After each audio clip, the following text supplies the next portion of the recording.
सुघर सुरतिया बलम के और सुघर सुरतिया बलम जी के अधनिया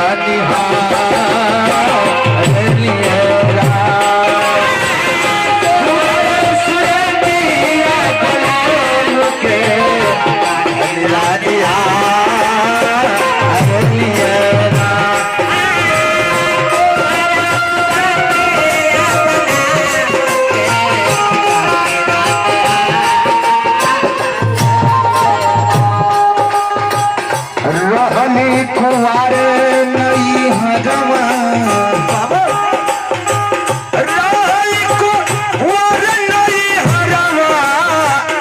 बनी के दोबारा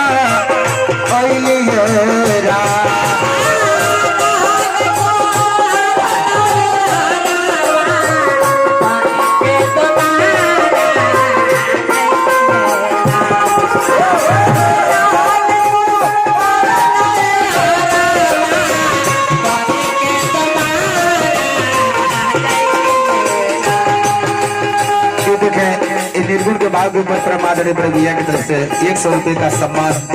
हम सशस्त्र प्रणाम बंदगी उपस्थित आप सबको सादर प्रणाम बंदगी करते हैं। का नाम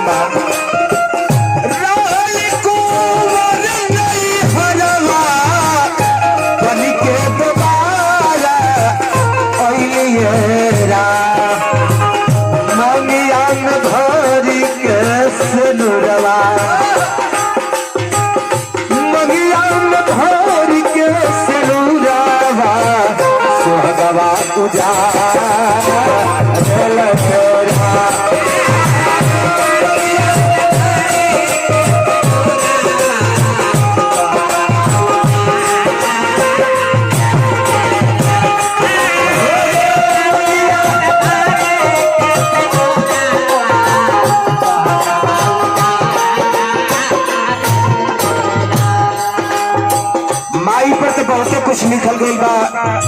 लेकिन बाबूजी पर 2 लाइन लिखल गई बा कि पिता रोटी है, पिता कपड़ा है, पिता मकान है, पिता एक नन्हे से परिंदे का बहुत बड़ा आसमान है। पिता है तो हर प्रतिपल राग है, पिता से ही माँ की चूड़ी बिंदी और सुहाग है।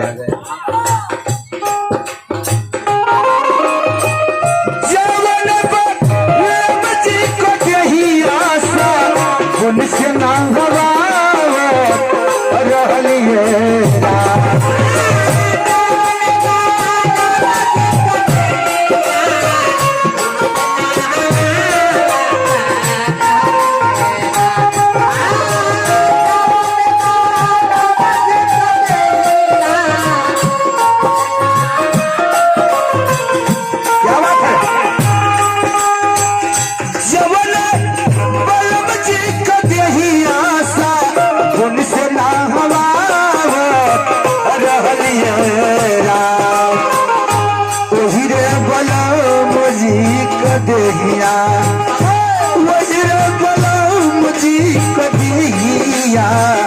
माटी में लसा